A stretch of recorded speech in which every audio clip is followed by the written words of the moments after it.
여러분 안녕하십니까? 이번 시간에는 테마파크에서의 예능 전성이라는 주제를 한번 살펴보도록 하겠습니다. 부제로 인도네시아의 아름다운 인도네시아 미니어처 공원이 던지는 물음, 즉 질문입니다. 지금 보시는 지도는 이 미니어처 공원을 소개한 그러한 내용들입니다. 나중에 다시 한번 자세하게 설명을 드리도록 하고요. 이 논문의 내용은 이렇습니다. 문화시설의 어떤 역할에 대해서 논의를 한 것입니다. 즉 예능 향유층의 확대와 전성 현장의 변화가 동시에 일어나는 그러한 사례를 소개하고 있습니다. 인도네시아 수도 자카르타에서는 발리스메 댄스와 수도에 거주하는 사람들이 만남으로써 다민족 국가 특유의 문화 창조가 일어나고 있습니다. 이러한 스팝된 예능은 지금까지 어떤 정당한 평가를 받지를 못했지만은 공동체 내부의 어떤 행동의 규범을 부여한다는 본래 역할을 뛰어넘어서 예능이 향유되고 있는 현재 모습입니다. 자, 이러한 현재에 관습적으로 준비되어 공연되는 예능뿐만이 아니라 새롭게 준비한 공연 예능도 하나의 문화 요소로서 인정하는 움직임이 점점 늘어날 것입니다. 다만 어떤 지나친 예능의 확산에는 문제점도 적지 않습니다. 그래서 이 논문에서 던지는 질문이 어떻게 문화유산을 계승할 것인가? 이러한 어떤 전성이나 개성 문제를 둘러싸고 유네스코 관계자는 어떤 로컬한 문맥에서 생성되는 문화유산의 가치 부여와 문화유산 제도 사이에 어떤 인식 차이가 생기는 것을 목격하는 경우도 있습니다. 유네스코 같은 어떤 거대한 국제조직과 그 현지 사회의 로컬한 문맥 사이에서 세계유산 또는 문화유산을 포착하는 방법이 다른 배경을 비판적으로 고찰한 것이 이 요시다 유카쿠의 논문입니다. 그래서 요시다는 인도네시아 정부가 무형문화유산 보호활동의 그 베스트 프랙티스 등재와 관련해서 그 등재 신청한 사실과 또 내떨어진 사실과 함께 본인이 직접 그것을 이제 마주하고 나서 인도네시아에서 문화유산을 둘러싼 논리나 사정을 한번 쭉 살펴보고 유네스코의 어떤 이상이나 개념과 그 로컬한 전성 문맥에서 볼 수 있는 것과의 어떤 전혀 다른 점을 지적을 하고 있습니다. 그래서 이 논문의 어떤 논의의 포인트라고 하는 것은 제가 생각할 때는 이 무형문화유산 협약 속에 어떤 공동체 개념과 실제 그 실천은 반드시 해당 국가의 어떤 문화적 맥락과 일치하지 않더라. 그래서 유네스코에서 말하는 공동체 개념과 현지에서 적용되는 공동체 개념은 괴리가 있더라 하는 것을 발견한 점이 독창성이라고 생각을 합니다. 자, 그러면 본격적으로 한번 들어가 보도록 하겠습니다. 아름다운 인도네시아 미니어처 공원 타만 미니 인도네시아 인다. 예. 그래서 이것을 뭐 TMII라고 이렇게 머리 글자만 따서 이렇게 그렇게 표현을 해도 되겠습니다만은 저는 여기서 이것을 민속촌이라고 소개를 드리고자 합니다. 오른쪽에 보시는 이 지도가 조금 전에 소개를 해드렸던 그 지도고요. 그 다음에 지도입니다. 근데 이제 이 지도 속에 들어가 있는 이 전체가 2014년에 인도네시아 정부가 유네스코 인류 무형문화유산 보호활동 중의 하나인 베스트 프랙티스에 신청을 했다가 떨어졌습니다. 베스트 프랙티스, 뭐 한국어로 우리가 번역을 하게 되면은 모범 사례라고 이렇게 할 수가 있겠습니다. 혹은 뭐 모델 사례라고 이렇게 번역을 할 수 있겠습니다. 그래서 이 등재 신청은 무형문화유산 보호법에 관한 어떤 협약 원칙이라든지 아니면 목적을 가장 잘 반영하고 있다고 판단되는 보호활동을 선출하는 것입니다. 그래서 무형문화유산 대표 목록 위기유산과 함께 일람표에 들어가 있는 거예요. 그래서 협약 원칙 및 목적을 가장 잘 반영하고 있다고 판단되는 즉 협약 제18조 1항에 기재되어 있는 사항입니다. 그래서 이제 이 자카르타 교회에 있는 위치하고 있는 이 민속촌은 인도네시아 국내의 각 도의 대표적인 전통 가옥을 한 곳에 이렇게 쭉 한 곳에 모아놓은 겁니다.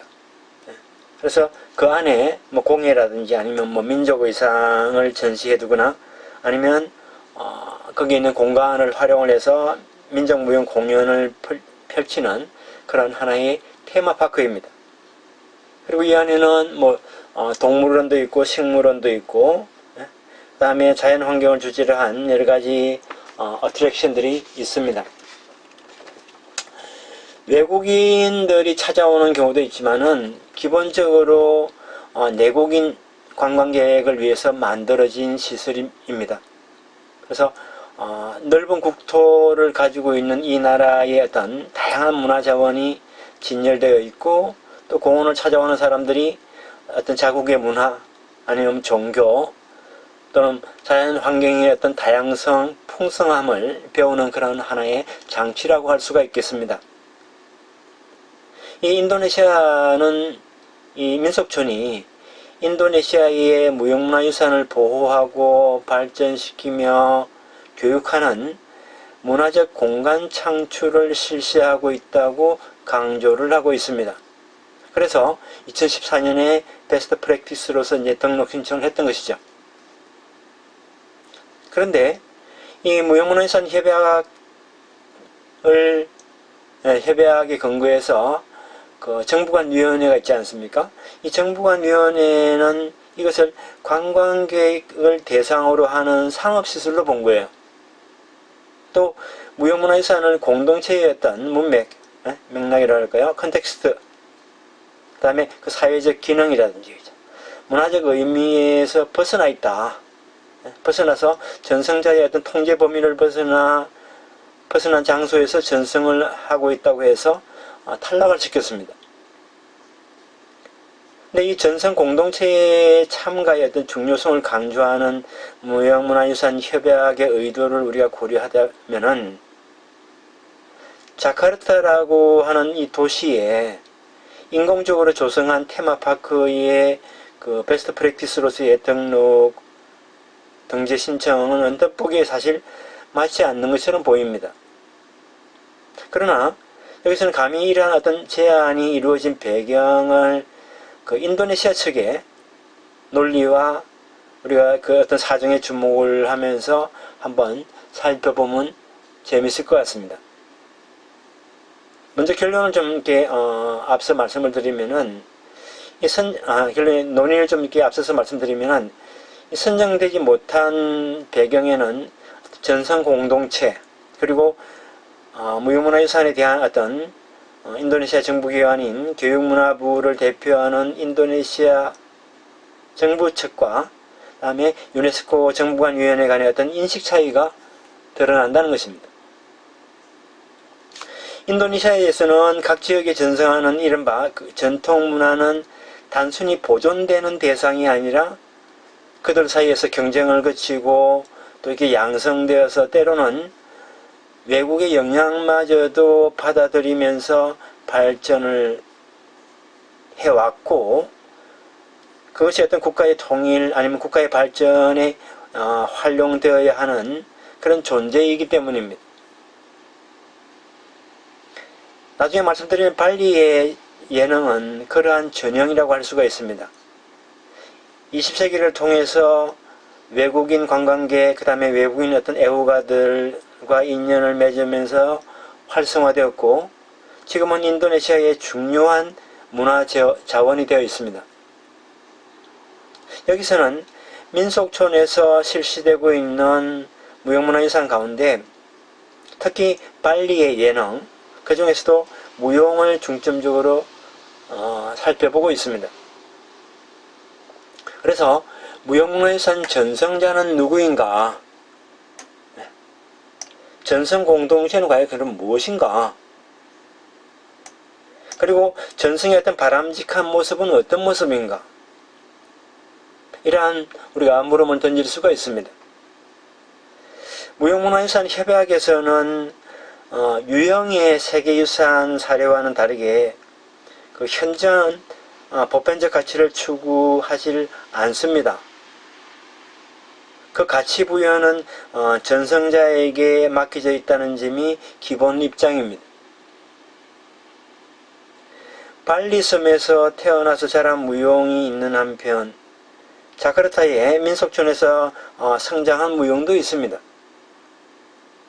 어떤 협약 정신을 존중하고 양자의 우열을 가리는 시점을 우리가 보류한 다음에 양자의 어떤 차이와 연속성에 대해서 우리가 한번 살펴볼 필요가 있다는 것입니다.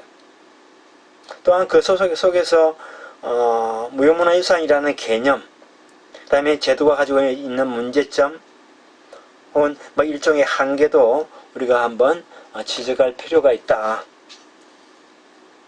라는 겁니다.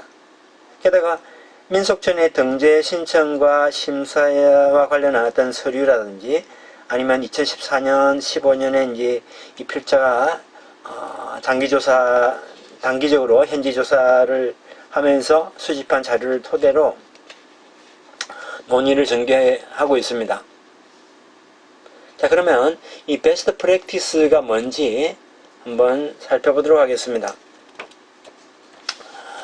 무형문화유산 협약 제18조에 보게 되면은 18조가 이제 무형문화유산 보호를 위한 프로그램, 사업 및 활동과 관련한 내용인데 그 1항에 보게 되면은 이렇게 기술이 되어 있습니다. 당사국이 제출한 제안을 기초로 하고 위원회가 작성을 하고 정부간위원회가 이제 그 최종 어떤 결론을 작성하고 총회가 승인한 기준에 따라 위원회는 개발도상국가의 어떤 특별한 필요를 고려해서 이 협약의 원칙 및 목적을 가장 잘 반영하고 있다고 판단되는 국제적 아니면 소지역적, 지역적 유산 프로그램 사업 및 활동을 정기적으로 선정하고 정진한다 라고 되어 있습니다. 그래서 이 베스트 프랙티스 등재 제도를 설정한 목적은 첫 번째로 이 무형문화유산 보호 방식을 충분히 인식하지 못하고 있는 나라들이 참고를 할 수 있도록 어떤 모범 사례를 제시하는 것입니다. 그리고 두 번째는 세계유산처럼 등재하는 데에만 관심을 집중하는 것이 아니라 무형문화유산에서는 보호활동에 한층 중점을 둔 제도로 운영하기 위해서입니다. 무형문화유산 대표 목록에서는 인류의 보편적 가치를 묻지 않는다는 지침 하에서 선정이 된다고 말씀을 드렸습니다. 이에 비해서 베스트 프랙티스 등재는 이름 그대로 활동의 어떤 아니면 협약의 어떤 이상과의 적합도라는 의미에서 우열을 가리거나 또는 인정하는 측면이 있다는 것을 우리가 주의할 필요가 있습니다. 이 베스트 프랙티스 선정 제도는 정부간위원회가 생각하는 무형문화유산의 어떤 바람직한 전승과 보호 형태를 부각시킨 것입니다. 또한 전성이나 보호는 무형문화유산 그 자체의 존재 방식과 직결되어 있기 때문에 등재가 선정이 되게 되면은, 등재가 되게 되면은 특정한 무형문화유산의 어떤 바람직한 모습이 제시되는 셈이 됩니다. 신청서가 떨어진 제안서와 그 다음에 심사 결과를 우리가 한번 음미해 봄으로써 인도네시아가 생각하는 문화유산을 바람직한 존재 방식과 정부간위원회 사이의 어떤 차이를 밝혀낼 수 있을 것입니다. 그래서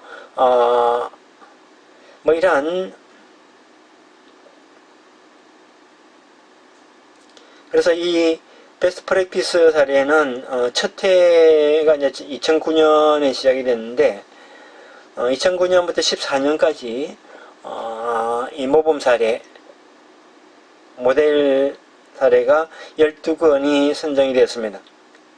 나라별로 본다면 스페인이 가장 많은데 3건, 다음에 벨기에와 브라질이 2건, 그리고 인도네시아, 볼리비아, 헝가리, 멕시코, 중국이 각각 1건 입니다. 그리고 이제 인도네시아는 2009년에 바틱이라는 그 염색 관련한 무형문화유산이 있는데 그 염색 보호 활동이 선정이 되었습니다. 이 민속촌은 바틱 보호 활동 다음으로 사실 신청한 사례입니다. 그러면 이 인도네시아 정부의 문화정책 특징에 대해서 우리가 한번 살펴보고 그 속에 민속촌을 자리매김시켜서 그 역할을 한번 살펴보도록 하겠습니다. 다양성 속의 통일입니다. 인도네시아 민속촌. 인도네시아는 민족의 어떤 다양성을 인정하면서도 그 단결을 목표로 하는 어떤 다양성 속의 통일을 슬로건으로 내건 정책을 쭉 실체해왔습니다. 정확한 통계는 아닙니다만 1만 7천 개가 넘는 섬으로 이루어져 있는 나라이고 300이라고도 얘기를 하기도 하고 뭐 1000개라고 1000 이상이라고 얘기하는 민족이 살고 있고 민족의 종류입니다. 300종 300민족 혹은 1000 이상의 민족이 살고 있다고 하고 있고 약 한 700 이상의 언어가 존재한다고 합니다. 이란 나라는 사실 과거에 네덜란드 식민지를 경험을 했습니다. 그래서 1945년에 독립선언을 하고 독립전쟁을 거쳐서 1949년에 국제사회로부터 독립국임을 인정받게 됩니다. 그런데 그 이후 여러분들도 잘 아시다시피 2002년에 동티모르가 독립을 한다든지 건국 후에도 그 국내에 여러 가지 분열이 많이 일어나고 있었습니다. 그리고 지금도 그러한 어떤 분열의 불씨는 완전히 꺼진 것은 아닙니다. 그래서 이러한 인도네시아와 관련해서 1990년대에 인류학 분야에서 많이 논의된 것처럼 베네딕트 앤더슨이 말하는 그 어떤 상상의 공동체를 창출하는 것, 그리고 국민문화를 창출하는 것은 이 나라 지도자에게 있어서 절실하고 또 지속적인 과제이기도 했습니다. 그래서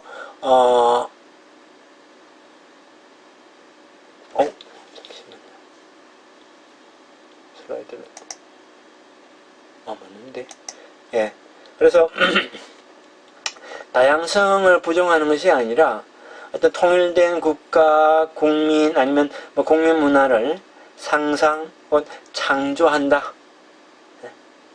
이러한 국가 만들기의 역사 속에 그들의 문화유산 실천과 민속촌의 어떤 존재를 자리매김해서 우리가 생각할 필요가 있다라는 것입니다. 인도네시아에서 국민국가는 지방에 존재하는 어떤 다양한 문화 가운데 정점에 달하는 것들, 즉 정화된 것으로서 창조 혹은 상상되고 있습니다. 1945년에 제정된 헌법에서 그 32조의 주석을 보게 되면은 이렇게 기록되어 있습니다. 민족문화란 인도네시아 전 국민의 어떤 이념과 활동의 성과로서 생성된 문화를 말한다. 인도네시아 정부에 걸쳐 각 지방에서 전승되는 오래된 토착 문화의 정화 또는 민족 문화이다. 어떤 문화의 영위는 민족 문화를 발전시켜서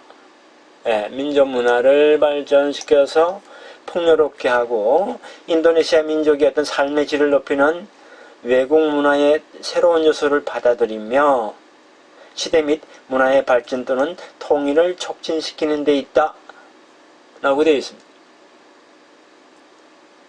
인도네시아 국민은 이념상 인도네시아 민족이라는 단일 민족으로 표현하고 있습니다. 그렇기 때문에 여기서 말하는 민족 문화라고 하는 것은 즉 국민 문화를 말합니다. 인도네시아 민족을 구성하는 각기 다른 어떤 문화, 언어를 가진 민족 집단은 그들은 수쿠 혹은 수쿠 방사라고 부르고 있습니다.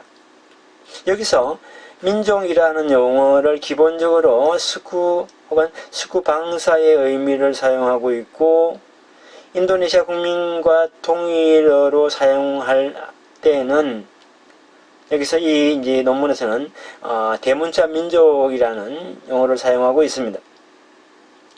그래서 다양한 민족 문화를 내포하면서 게다가 그것이 시대에 따라서 발전해 가는 것으로서 국민 문화가 양성되었던 것입니다.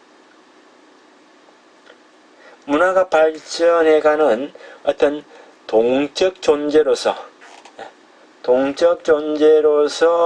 다루고 있다는 점도 중요합니다. 이 조문을 보시다시피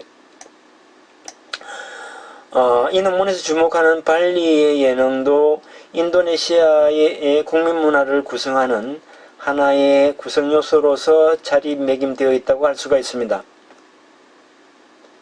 그래서 인도네시아의 문화적 다양성과 통일을 어떤 무대 위에서 상징적으로 표상할 수 있는 예능은 국가의 상상에 있어서도 매우 유효한 미디어라 할 수가 있습니다.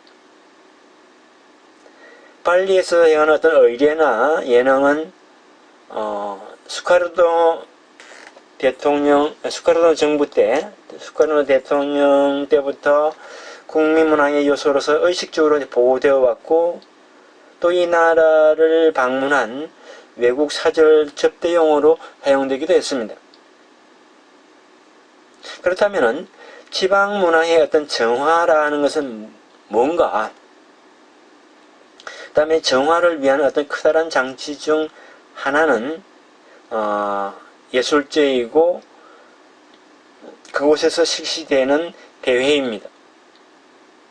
발리에서 매년 개최되는 발리 예술제가 있습니다.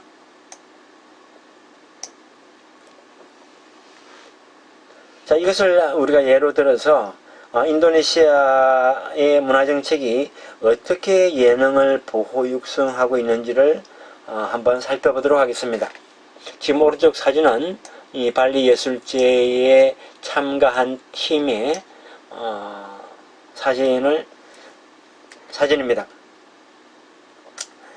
이 대회는 이 대형수요로 펼쳐지는 발리 예술제는 발리 정부가 주최하는 것입니다.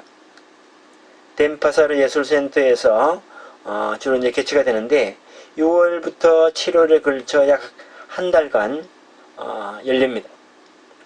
이때 외국인 관광객, 인도네시아 관광객도 이제 방문을 하지만은 이 관객의 대부분은 지역 발리 주민입니다. 예술제라고 이름을 붙였지만은 역시 이벤트의 중심이 되는 것은 오른쪽 사진과 같은 이러한 예능 공연이 되겠습니다. 그래서 인도네시아 국내에 예능이 다양한 만큼 발리 내에서도 다양한 예능이 있습니다. 이 발리 섬 내 각 지역의 어떤 뛰어난 예능, 아니면 지역적 특색이 있는 특이한 예능,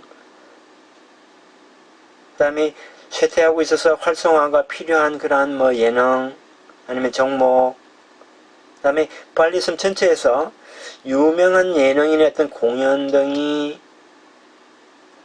초대된다든지 아니면 응모와 심사를 거쳐서 무대에 올려지게 됩니다. 그래서 준비 단계에서 전문가가 출연자들이 사는 그 지역을 직접 찾아가서 준비 사항을 확인하고 또 때로는 비평도 하기도 하면서 실제 본무대에 출연하기까지의 그 과정에서도 예능의 어떤 육성이 이루어지고 있습니다. 그리고 각 도에서 대표팀이 출전을 해서 우열을 가리는 그런 경연대회가 다양한 장르에서 펼쳐집니다. 어떻게 보면 우리 한국의 예를 들자면은 한국 민속예술축제, 그 전신인 전국 민속예술경연대회, 아니면 우리가 지난 시간에 일본의 전통예능의 경연대회를 소개해드렸던 그러한 사례와 유사합니다. 그래서 이들 대회에서 우승하는 사람들은 수도 자카르타라든지 아니면 발리섬 이외의 지역에서 펼쳐지는 각종 이벤트에 발리를 대표해서 초청되는 경우도 있습니다. 그래서 발리 내에서 경쟁을 해서 또 심사를 받고 선발되어서 육성된 성과, 즉 정화가 인도네시아 국민문화 구성 요소 일부로서 다루어지게 된다는 것입니다.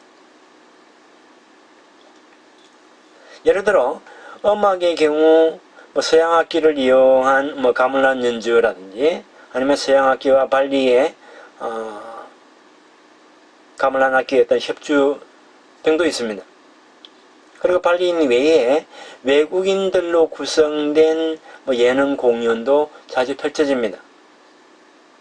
그래서 이 예술제에서는 발리 이외의 어떤 예능인들 아니면 예술가 아니면 동호인들을 끌어들여서 다양하면서도 어떤 새로운 요소를 도입하면서 발리 예능의 어떤 가능성을 끊임없이 탐구를 하고 있다는 것입니다. 그래서 흥미로운 점은 인도네시아 정부는 민족 문화를 결코 정태적으로 다루는 것이 아니라는 점입니다. 즉 스태틱하게 다루는 것이 아니라 동태적으로 다룬다는 것입니다. 다이내믹하게. 예. 그래서 지역 문화의 어떤 정화는 그곳에 존재하는 것이 아니라 오히려 국가에 의해서 육성되는 것으로 생각되게 됩니다. 그래서 인도네시아 그리고 발리 차원에서 진행되고 있는 어떤 예능의 보호 육성은 매우 동태적입니다. 그곳에서는 예능을 경쟁시키고 때로는 비평도 하고 때로는 시험도 하고 때로는 육성하는 것이 상당히 중요시 된다는 것입니다. 나중에 다시 이야기를 하겠습니다만은 이러한 특징은 민속촌에서 문화유산 보호활동 속에 민속촌 내에서의 문화유산 보호활동에서도 찾아볼 수 있다는 겁니다. 또한 발리 예술제에서는 발리 이외에 인도네시아 여러 지역의 예능도 많이 소개가 됩니다. 해당 지역에서 예능인이 초청되는 경우와 그 다음에 발리에 사는 해당 지역 출신자들이 공연하는 경우가 있습니다. 이러한 공연을 통해서 관객들은 인도네시아 예능의 어떤 다양성을 접하게 됩니다. 이렇게 해서 다른 지역의 예능을 감상할 기회를 제공하는 것은 특히 민속촌에서는 상당히 중요시됩니다.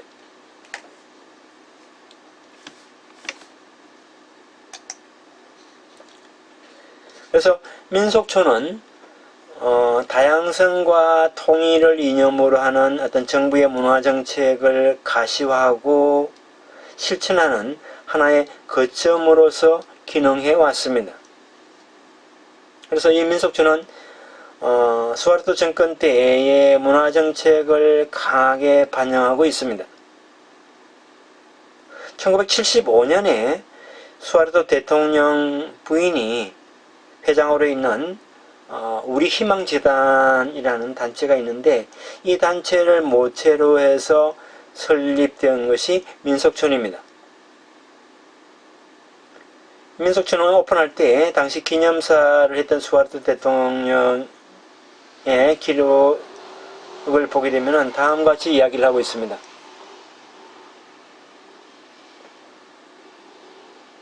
근대사회를 설립하고 게다가 그 근대성 인도네시아 다음 곳이 될 수 있도록 사회를 만들어가는 데 있어서 어려운 문제를 극복하기 위하여 우리는 인도네시아의 개성을 반영하는 문화를 육성하고 강화하여 발전시켜 나가야 한다.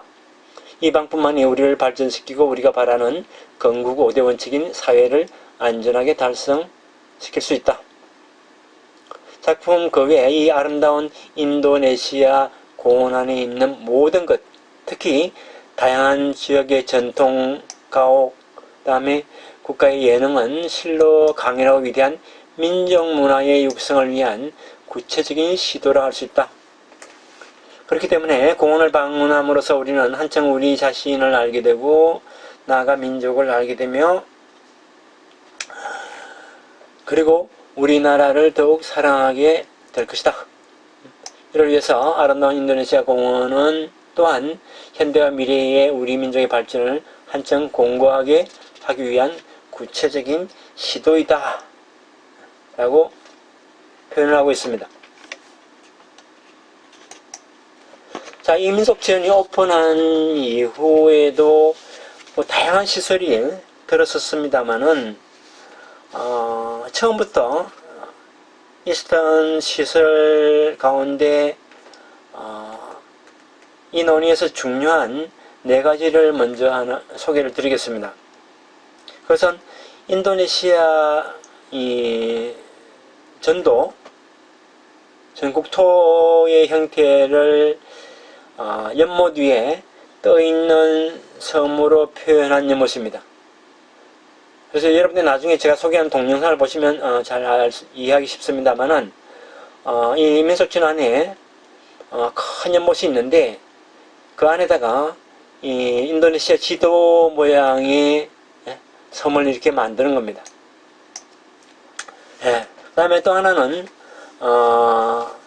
각 도 33개의 도가 있다고 말씀을 드렸습니다만은 행정구역상 그 각 도의 어떤 전시관 건물 모양이 조금씩 다 다릅니다만은 이 각 도의 전시관이 있고 그 다음에 박물관도 있고요.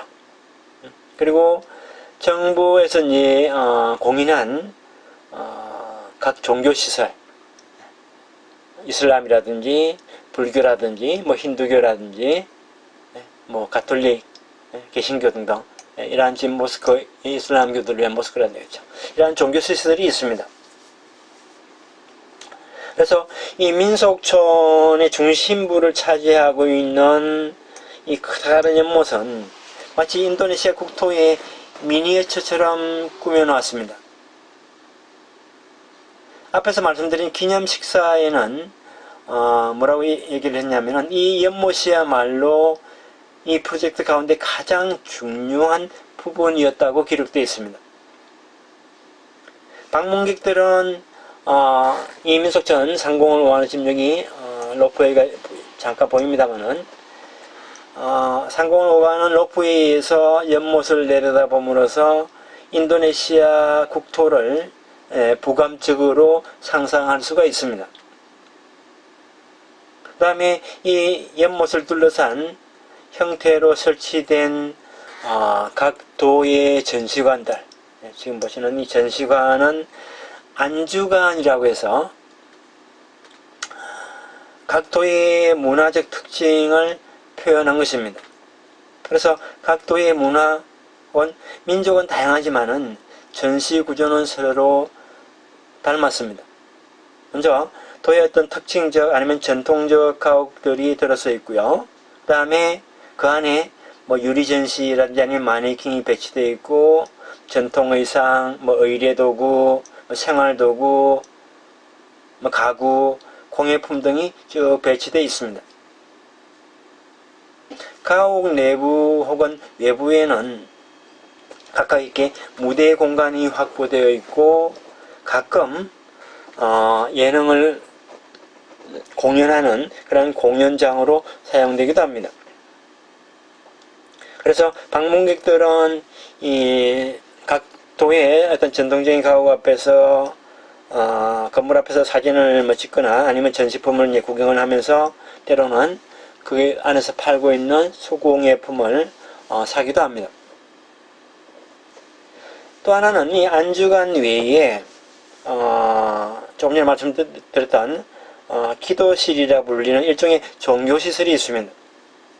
그래서 국가에서 공인한 종교는 이슬람, 기독교, 가톨릭 등등 있다고 말씀을 드렸습니다만은 최근에는 유교도 국가에서 공인하는 종교로 포함됐습니다.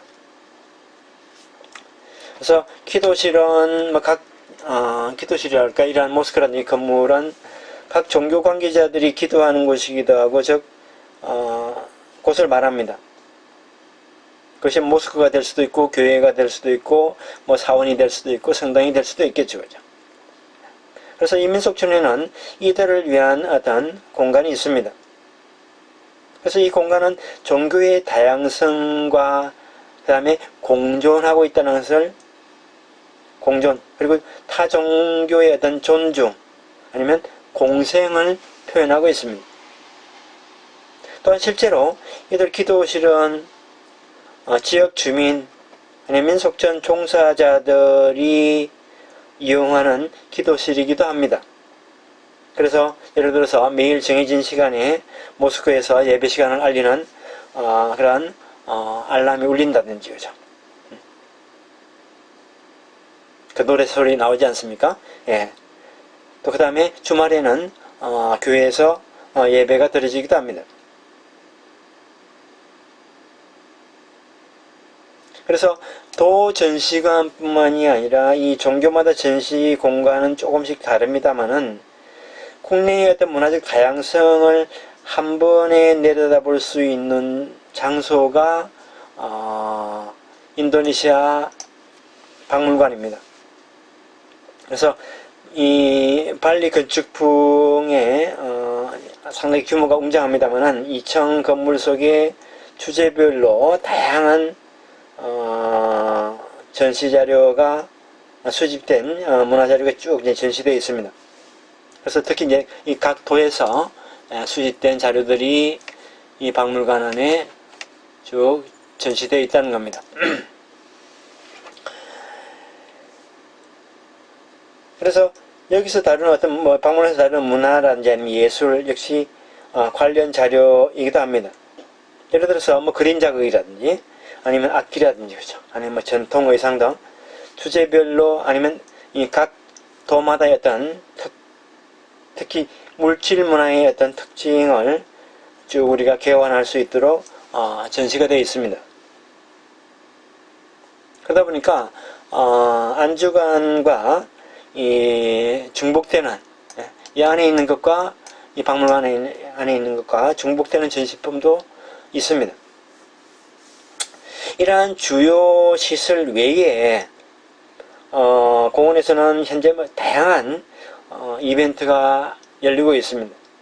그것은 공원 전체적으로 실시되는 것도 있지만은 각 도, 즉 이제 안주관마다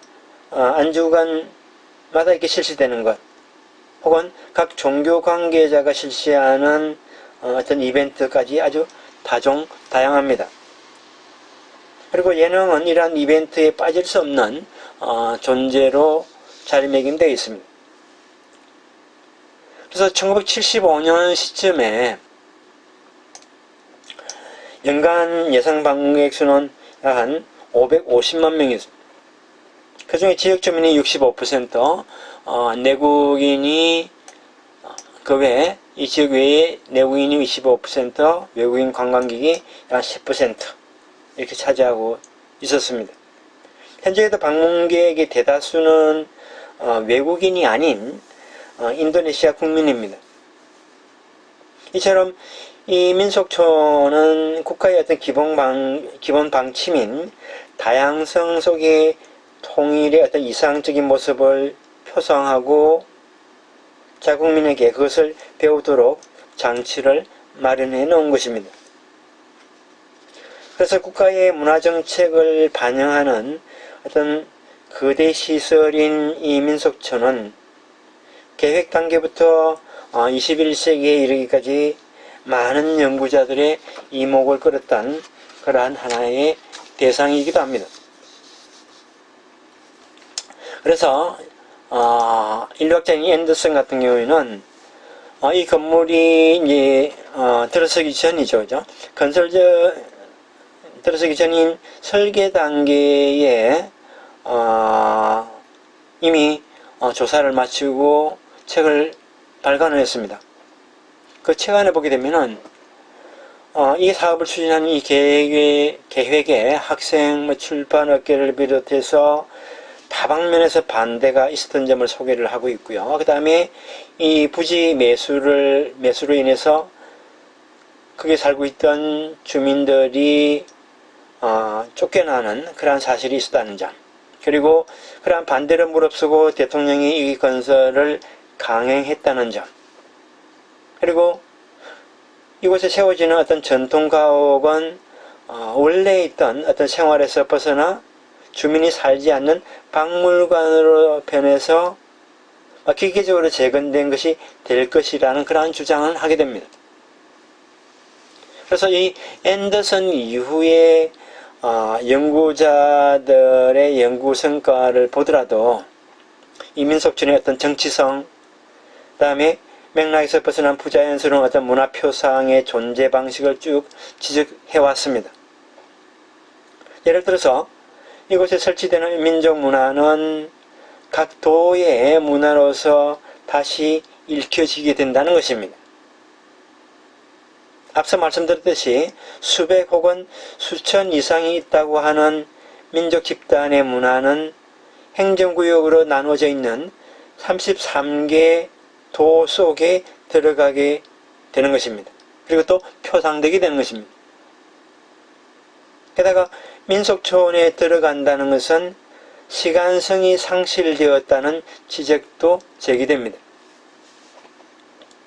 혹은 국가가 공인하는 역사관이 표현되고 창조되어 간다는 그러한 지적도 있습니다. 그래서 이 민속촌에 관한 많은 선행 연구는 이처럼 민속촌이 제공하는 어떤 전시나 이벤트를 부감적으로 이제 분석을 하면서 그곳에 드러나는 어떤 정치성, 아니면 권력성, 일종의 폭력성을 밝혀내게 되었습니다. 그런데 이에 비해서 브룬너라는 사람은 2007년에 무슨 얘기를 하느냐면은